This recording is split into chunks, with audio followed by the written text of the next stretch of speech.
कई पेरेंट्स कहते हैं बच्चों के ऊपर कैसे वर्क करें, बच्चों को क्या करें।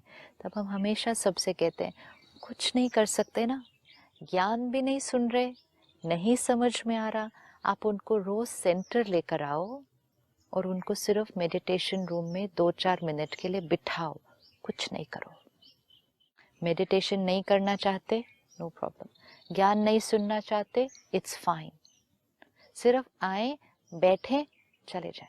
हम सब ने एक्सपीरियंस किया है ना, कभी एग्जाम का स्ट्रेस है, कभी पब्लिक स्पीकिंग का स्ट्रेस है, कभी इंटरव्यू में जाना है, स्ट्रेस है, मुंह सूखना शुरू होता है, मुझे तो बुखार आ जाता पेट था। में दर्द होना शुरू होता है। ये फिजियोलॉजिकल इफेक्ट है। मेरे स्विमिंग के जितने कॉम्पिटिशन्स होते थे, हाँ, आता तो फर्स्ट ही था, हाँ। लेकिन फीवर में पहली डाइव तो फीवर में ही मारता था, क्योंकि 2 दिन पहले से फीवर शुरू हो जाता था। तो वो 2 दिन पहले से फीवर वो स्ट्रेस और एंजाइटी से क्रिएट हो रहा था ना। बुखार के अंदर मैं जैसे डाइव मारता था, पहली छलांग, हाँ। बस निकल गया फर्स्ट आए, बस चला गया फीवर। तो वो स्ट्रेस कब तक था, एंजाइटी और फियर कब द तक है, first dive. Till we begin ना, देन तो we are in the flow of that. अब जब ये आपका एक्सपीरियंस था पहले का, स्कूल लाइफ का, कि जब भी स्ट्रेस और एंजाइटी होती थी तो फीवर होता था, उसका असर बहुत होता था।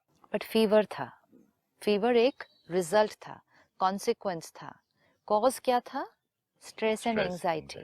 फिर हम आगे आए, करियर में आए, फैमिली में आए, प्रॉब्लम्स आई लाइफ में, चैलेंजेस आए। आपने कहा मेरी थॉट्स बहुत फास्ट चलती थी और उसमें बहुत अग्रेशन भी था कभी कभी। तो फीवर और ये सब कम नहीं हुआ था मेरा। कम नहीं हुआ ना। क्यों कम नहीं हुआ? क्योंकि स्ट्रेस और एंजाइटी अब सिर्फ कभी कभी रेस वाले दिन नहीं, अब तो अक्सर आती थी, हफ्ते में 1-2 बार। तो जब वो स्ट्रेस और एंजाइटी ज्यादा आने लगी तो फिर फीवर भी, वो स्ट्रेस और फीवर एंजाइटी तो डेली थी, तो फिर वो सिम्टम्स आपकी फिजियोलॉजी पर दिखाई देने लगे। अब आपने कहा जब से मैं सेंटर जाना शुरू किया, मेडिटेशन शुरू किया, थॉट्स मेरी बंद नहीं हुई हैं, लेकिन फिजियोलॉजिकल इफेक्ट जो आता था वो खत्म हो चुका है। और ये हम में से मेजॉरिटी का एक्सपीरियंस है। सिस्टर, ये 6 साल से पहले हर थोड़े महीने में कुछ दिन में सीधा एंटीबायोटिक मुंह में डाल लेता था, डॉक्टर से भी पूछना नहीं चाहता था। और ये बुखार, जुकाम, बुखार, एलर्जीज, पता नहीं क्या क्या थी। बट ये जो आपने जो बोला ना, वह जाके बैठने वाली बात, उसमें आपसे बात करते करते अभी थॉट आया कि मैं पता नहीं कब खाया था कैप्सूल। अवेयरनेस भी नहीं है कि नहीं, और खाया नहीं, है। ये जो जुकाम रोज सुबह लेके बैठना और सोचते रहना और चिड़चिड़े रहना, रुको यार एक मिनट, मेरी तबीयत ठीक नहीं, मेरा मूड ठीक नहीं, मेरा ये ठीक नहीं। अब तो मैं चला गया, कितना फर्क पड़ अब गया। आपने कहा ये इसलिए कि शायद थॉट्स डिटैच हो चुके हैं बॉडी से। नहीं, थॉट्स बॉडी से नहीं, डिटैच मुझे नहीं ऐसा होते। लगता है कि थॉट्स कम नहीं हुई, लेकिन इफेक्ट कम हो गया है। थॉट्स इफेक्ट कम नहीं हो सकता, जो थॉट है उसका इफेक्ट होना है। ओके। इफेक्ट कम कैसे हो जाएगा? Every thought has an every thought is affecting our body. जब आप स्विमिंग कंपटीशन में जा रहे हैं, आप चाहते थोड़ी थे कि फीवर हो जाए।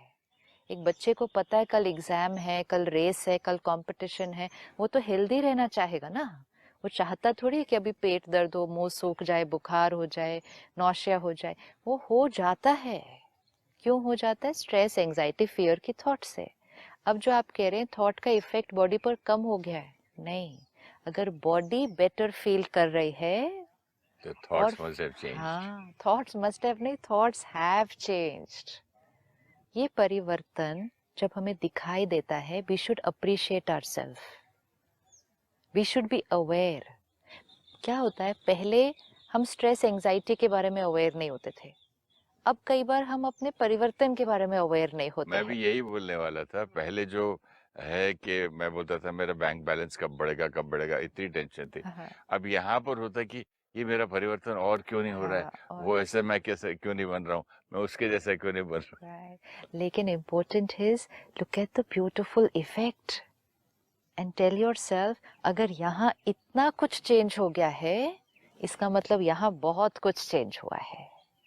बहुत, सिर्फ थोड़ी देर शांत होने से फिजियोलॉजी नहीं चेंज हो जाएगी, एक बहुत लॉन्ग टर्म चेंज यहाँ क्रिएट हुआ है, तब यहाँ रिजल्ट आएगा। Allergies, blood pressure, diabetes, thyroid. Aspirin तो मैं ऐसे खाता था जैसे चना बटाना है। हाँ, हर दूसरे दिन बुखार है, किसको बोलूं जाके। आज यस। बुखार, कल फिर बुखार, फिर तकलीफ, फिर हम्म। 10-15 दिन में कैप्सूल्स खा रहे हैं। तो ये चला जो फिजियोलॉजिकल पैरामीटर्स हैं, ये एक दो दिन में नहीं जाते। 6 साल हो गए मुझे। हाँ, तो ये एक लॉन्ग टर्म चेंज। ऐसा अगर हुआ कि आज हम बहुत शांत हैं, कल हमें फिर टेंशन हो गई, फिर हम 2 दिन ठीक थे, फिर 4 दिन फिर टेंशन हो गई, तो ये फिजियोलॉजिकल चेंज नहीं आएगा। बॉडी पर चेंज ट्रांसलेट हो चुका है, मतलब यहाँ एक लॉन्ग टर्म चेंज आया है।